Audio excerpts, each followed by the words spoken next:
जय माता दी। जय माँ शीतला। हे मेरी माँ शीतला, सभी के जीवन में शीतलता और पवित्रता भर के उनके जीवन में सुख समृद्धि देना। हे माँ, अपना आशीर्वाद मेरे और ये संसार पर बनाए रखना। बात करते हैं माँ शीतला के। मेरे चैनल बनने के बाद पहली बार माँ शीतला की मैं वीडियो बनाने जा रही हूँ। मुझे बहुत खुशी है क्योंकि आज मैं जो भी हूँ मेरी माँ शीतला की वजह से हूँ। और माँ शीतला, यूँ कहिए कि माँ शीतला का आशीर्वाद है जो आज मैं आप लोगों के सामने ये रहस्यमयी विद्या सीख के और ये उपाय बताने जा रही हूँ। तो माँ शीतला स्वयं पार्वती का स्वरूप हैं और राजा विराट के यहाँ जबरासुर का वध करने के लिए अपने हाथ में चने की दाल के दाने लेकर रहने के लिए आई थी और माँ शीतला ने जबरासुर का वध किया था।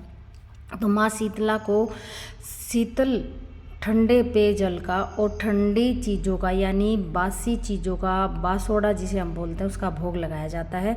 और कहीं कहीं पर तो माँ शीतला की पूजा होलिका दहन के बाद जो सोमवार आता है उसकी होती है, कहीं पर सप्तमी की होती है, कहीं पर अष्टमी की होती है। चूँकि माँ शीतला हमारी कुल देवी हैं तो हमारी कुल देवी होने के कारण जो हमारे कुल में मान्यता है वो ये है कि होलिका दहन के बाद जो भी सोमवार आता है हम रविवार के दिन सारा भोग तैयार करके सोमवार को माँ शीतला की पूजा करते हैं। तो जैसे आपके यहाँ पर पूजा होती है आप उस हिसाब से करिए। और सौभाग्य की बात देखिए कि अब की बार होलिका दहन के बाद जो सोमवार आया है यानी जो रविवार और सोमवार को जो होलिका त्यौहार था उसके बाद जो पहला सोमवार आया है वो सप्तमी के दिन आया है। तो इस पर आप माँ शीतला को प्रसन्न कीजिए और उनसे जुड़े हुए उपाय कीजिए। देखिए, मैं आपको 2 उपाय बताने जा रही हूँ। एक तो ये कि सुख समृद्धि धन प्राप्ति, दूसरा रोग मुक्त या किसी के ऊपर किया कराया है उससे जुड़ा हुआ उपाय। ध्यान से सुनिए। आपको करना क्या है, आप सोमवार के दिन जब अपनी बासोड़े की पूजा करके संपन्न हो जाए उसके बाद आपको नीम के वृक्ष के पास जाना है।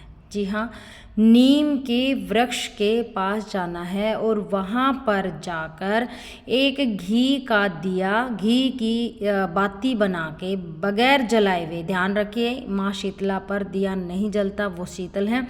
एक दिया लीजिए, घी डाल लीजिए, बाती बनाकर आप नीम के वृक्ष के पास जाइए और वहाँ पर वो दीपक रख के, नीम के वृक्ष के नीचे वो दीपक रख के, आपको जलाना नहीं है, आपको वो दीपक रख के और एक पेज पर अपनी इच्छा लिख के ले जाएं।